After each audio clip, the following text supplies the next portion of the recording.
Oke, kita lanjutkan sekarang soal nomor 3. Tentukan fokus, eksentrisitas, kemudian panjang latus rektum dan persamaan direktris dari hiperbola. Untuk soal yang A, 4x kuadrat min 25y kuadrat sama dengan 100. Berarti langkah awal adalah kita ubah dulu persamaan hiperbola yang diketahui di soal ya dalam bentuk bakunya. Maka caranya adalah ruas kanan dan ruas kiri ini harus kita bagi dengan 100. Nah, kenapa harus dibagi dengan 100? Karena supaya ruas kanan ini bernilai sama dengan 1. Ya, kita mengacu ke bentuk dari persamaan baku hiperbola. Jadi 4x kuadrat ini kita bagi dengan 100 dikurangi 25y kuadrat per 100. Nah, ini sama dengan 1 ya. Lalu ini kita sederhanakan. Nah, kita coreti seperti ini. 4 dibagi 4 1, 100 dibagi 4 25. 25 dibagi 25 1, 100 dibagi 25 sama dengan 4. Sehingga kita akan dapatkan x kuadrat per 25 dikurangi y kuadrat per 4 sama dengan 1. Nah, ini adalah persamaan hiperbola dalam bentuk baku. Ya, bentuk bakunya seperti apa? X kuadrat per A kuadrat dikurangi Y kuadrat per B kuadrat sama dengan 1 ya. Terus saya tulis saja X kuadrat per A kuadrat dikurangi Y kuadrat per B kuadrat sama dengan 1. Nah, ini ya. Sehingga nanti kalau hiperbolanya itu digambarkan dalam bentuk sketsanya ya, kira-kira akan seperti ini bentuknya. Jadi kita akan ketemu dengan hiperbola yang mana pusatnya itu ada di 0,0. Ini kan bukan x min m kuadrat ya, di sini bukan y min n kuadrat. Kalau di sini x dikurangi sesuatu kuadrat, lalu di sini y dikurangi sesuatu kuadrat. Nah, berarti sesuatu dan sesuatu tadi itu kan menjadi titik pusatnya. Nah, berhubung di sini x kuadrat, di sini y kuadrat, berarti titik pusatnya ya 0,0 gitu ya. Kemudian kalau kita kembali ke soal, tugas kita kan menentukan titik fokus. Nah, titik fokus itu ada di F1 dan F2. Kalau A1 dan A2 ini adalah titik puncak ya, Dek ya.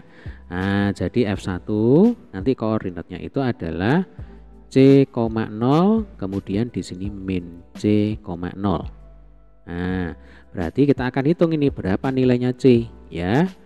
Rumus yang kita gunakan adalah C sama dengan akar dari A kuadrat ditambah dengan B kuadrat. Nah, A kuadratnya kan 25, B kuadratnya 4, ya sudah langsung masuk ke rumus ya. Jadi akar 25 plus 4 sama dengan akar 29. Sehingga kalau yang ditanyakan adalah titik fokus.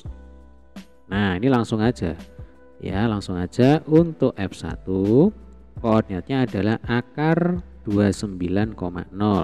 Kemudian untuk F2 berarti min akar 29,0 ya, C,0 dan min C,0 gitu. Kemudian eksentrisitas ya, eksentrisitas. Masih ingat rumusnya apa? Jadi eksentrisitas itu simbolnya adalah E ya, Dek ya. Nah, E itu rumusnya adalah C per A. Berarti C-nya tadi akar 29, kemudian A-nya sama dengan 5. Nah, karena kan A kuadrat itu 25, B kuadrat 4 ya. Atau supaya enak dipakai belajar, saya tulis saja ini ya. Ini A kuadrat, yang di sini adalah B kuadrat ya. Oke, jadi eksentrisitasnya adalah akar 29 per 5 ya. Cukup sampai sini saja sudah benar. Nah, gitu. Kemudian kita diminta untuk menghitung panjang latus rektum.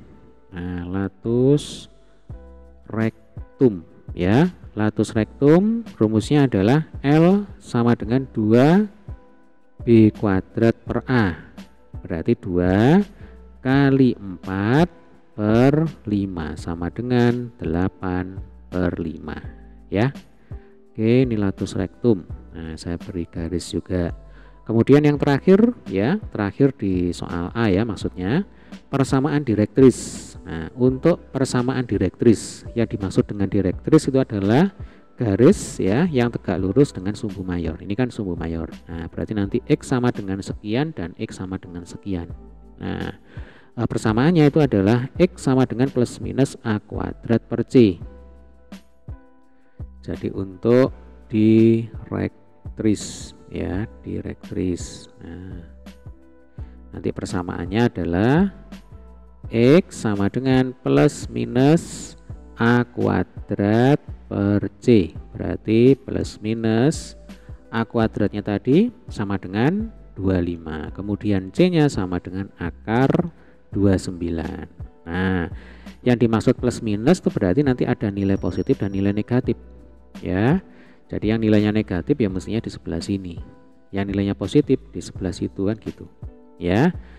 Nah, nanti ini kalau kita sendirikan ya berarti X1 sama dengan 25 per akar 29. Kemudian kalau X2 ya berarti min 25 per akar 29. Nah, ini adalah persamaan garis direktrisnya ya. Gampang ya. Oke, kita lanjutkan dengan soal yang B. Nah, ini sama ya. Kalau ini ya kita harus kelompokkan dulu. Yang ada variabel X ini kita kelompokkan, yang ada variabel Y ini juga kita kelompokkan. Prinsipnya sama. Jadi harus kita nyatakan dalam bentuk bakunya dulu. Jadi 4X kuadrat min 16X. Kemudian min 9Y kuadrat plus 18Y sama dengan 29. Nah, lalu di sini ada 4 dan 16. Ini 4-nya kita keluarkan aja ini. Berarti 4X kuadrat min 4X. Lalu ini ada 9 dan 18. Berarti 9 ya, atau min 9 yang kita keluarkan. Berarti ini min 9 kali Y kuadrat. Lalu di sini bukan plus ya, melainkan minus ini. Karena minus kali minus jadinya nanti plus.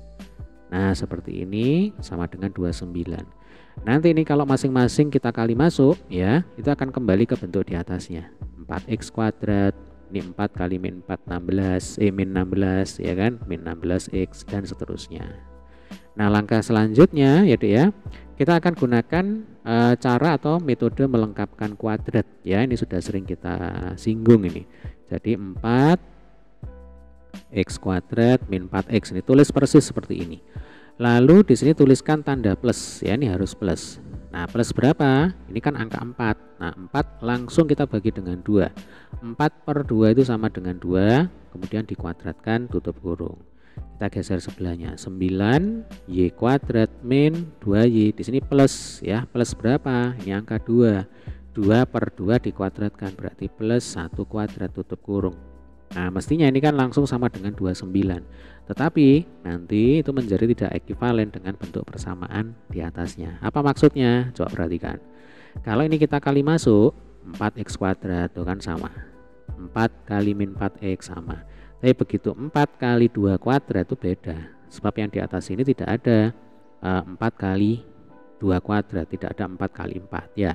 Maka ini harus kita nolkan ya, supaya apa? Supaya ekivalen. Nah, kalau ini 4 kali 4 itu kan 16. Berarti supaya 0 harus kita kurangi dengan 16. Kita letakkan di sini. Nah, sehingga bentuk ini menjadi ekivalen ya dengan atasnya. Gitu. Sebelahnya juga sama. Ini kan min 9Y kuadrat sama. Min 9 kali min 2Y sama. Tapi begitu min 9 kali 1 kuadrat itu beda. Nah, berarti ini harus kita nolkan juga ya. Min 9 kali 1 itu min 9. Nah, supaya 0 berarti harus ditambah dengan 9. Nah, ini plus 9. Baru ini sama dengan 29. Nah, kalau sudah kayak gini ini sudah ekivalen ya dengan bentuk persamaan di atasnya. Oke, paham ya? Selanjutnya bentuk ini dan ini itu nanti bisa kita tulis ulang ya. Berarti ini 4 kali X min 2 kuadrat. Jadi ingat bentuk A min B kuadrat. Rumusnya kan A kuadrat min 2AB plus B kuadrat. Nah, sama ini. Jadi X kuadrat dikurangi 2 kali 2 kali X berarti dikurangi 4X. Kemudian ditambah B kuadrat ditambah 2 kuadrat. Lu kan sama ya. Makanya disebut metode melengkapkan kuadrat. Gitu ya.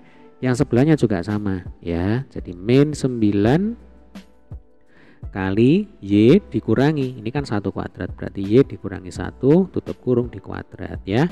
Sama dengan ini min 16 plus 9 pindah ruas ke kanan, jadinya plus 16 dikurangi 9 ya. 29 ditambah 16 itu sama dengan berapa? 45 ya. 45 dikurangi 9 itu sama dengan 36. Nah gitu ya. Langkah selanjutnya ya, ini ruas kanan harus kita buat nilainya sama dengan 1. Berarti harus diapakan? Harus dibagi dengan 36 ya. Berarti ruas kiri ini seluruhnya juga harus kita bagi dengan 36. Maka kita akan peroleh 4 kali X min 2 kuadrat per 36 dikurangi 9 kali Y min 1 kuadrat per 36 sama dengan 36 per 36 berarti 1 gitu. Nah ini kita coreti sama kayak tadi ya. Ini 4 1 36 bagi 4 9. Ini 9 1 36 bagi 9 4 ya. Akhirnya ketemulah kita dengan persamaan hiperbola dalam bentuk bakunya, yaitu X min 2 kuadrat per 9 dikurangi Y min 1 kuadrat per 4 ya, sama dengan 1. Nah mungkin ini saya beri tanda dulu ya. Nah nanti ketika hiperbola ini digambarkan sketsanya, bentuknya kira-kira begini ya. Jadi ada hiperbola dengan pusat di M,N ya, di 2,1. Kemudian sumbu mayornya itu sejajar dengan sumbu X ya, beda dengan yang tadi. Nah kalau ini kan 0,0 pusatnya. Kalau yang di sini pusatnya adalah di M,N di 2,1 ya. Oke, kemudian kita kembali ke soal ya. Soalnya adalah tentukan fokus ini yang pertama. Berarti di sini ada F1 dan F2. Kalau tadi F1 itu kan C,0. Nah sekarang karena pusatnya ada di M,N berarti F1 M ditambah C,0. Kemudian F2 M dikurangi C,0 ya. Jadi kan konsepnya yang namanya C itu adalah jarak antara pusat ke fokus. Ke kanan plus, ke kiri minus. Nah karena di sini absisnya itu M, ya sudahlah berarti ini M plus C ya. Untuk ordinatnya kan sama dengan N, segaris lurus ya. Kalau ke kiri berarti minus, berarti M dikurangi C, koma, oh ini bukan 0 ya, ini mestinya N ini. Nah coba ini saya hapus. Ini koma N maksudnya ya. Oke, sampai sini bisa dipahami ya. Berarti kita akan hitung berapa nilainya C ya. Rumusnya sama seperti yang tadi, C sama dengan akar dari A kuadrat plus B kuadrat akar dari 9 plus 4 akar 13. Nah ini adalah C nya. Berarti kalau ditanya titik fokus ya, ini saya beri garis. Nah berarti titik fokus yang pertama yaitu F1, koordinatnya adalah M nya 2 kemudian ditambah dengan akar 13, N berarti koma 1. Kemudian F2 2 min akar 13, N berarti koma 1 ya. Untuk eksentrisitas rumusnya sama. Jadi eksentrisitas itu C per A ya. C nya akar 13 kemudian A nya sama dengan 3. Nah ini adalah jawabannya ya. Ini untuk eksentrisitas. Kemudian maaf ya, untuk latus rektum. Nah, latus rektum rumusnya adalah L sama dengan 2B kuadrat per A ya. Ini tidak ada bedanya dengan soal yang A tadi. Nah 2B kuadrat per A ya berarti 2 kali 4 ya dibagi dengan 3, atau gini aja, ini A kuadrat ya Dek ya, kemudian ini B kuadrat, ini M, di sini N gitu ya. Nah berarti 2 kali 4 8, 8 per 3 ini adalah panjang latus rektum. Kemudian persamaan direktris ya. Persamaan direktris berarti nanti kira-kira itu ada di sini dan di sini. Nah sehingga nanti rumusnya ya ini harus disesuaikan ini, karena pusatnya bukan lagi di 0,0 melainkan di M,N. Berarti untuk persamaan direktris ya, saya tulis di sini. Untuk persamaan direktris. Kalau yang tadi kan rumusnya adalah X sama dengan plus minus apa? A kuadrat per C ya, yang tadi yang ini. Yang soal sebelumnya ya Dek ya. Mana? Nah ini X sama dengan plus minus A kuadrat per J. Ini kalau pusatnya ada di 0,0. Tetapi begitu pusatnya itu bergeser, nah maka direktrisnya ini juga ikutan bergeser, gitu logikanya. Ya, bergeser sejauh berapa? Ya sejauh M. Kan absisnya bergeser sejauh M ini pusatnya. Berarti nanti absisnya, direktrisnya itu juga bergeser sejauh M. Karena ini kan garis X sama dengan sekian, gitu kan? Bukan garis Y sama dengan sekian. Maka ini harus kita tambah dengan M. Sudah gitu aja. Ya, berarti X sama dengan plus minus A kuadrat 9 ya per akar 13 ditambah dengan M. M-nya 2. Nah, nanti kalau kita pisah berarti X1 kita ambil nilai positifnya ya. 9 per akar 13 plus 2. Kemudian untuk X2 berarti min 9 per akar 13 plus 2. Nah, ini adalah direktris yang pertama, yang ini adalah direktris yang kedua. Gitu ya. Oke, semoga pembahasan soal kali ini bermanfaat. Sampai ketemu di video pembahasan soal berikutnya. Terima kasih.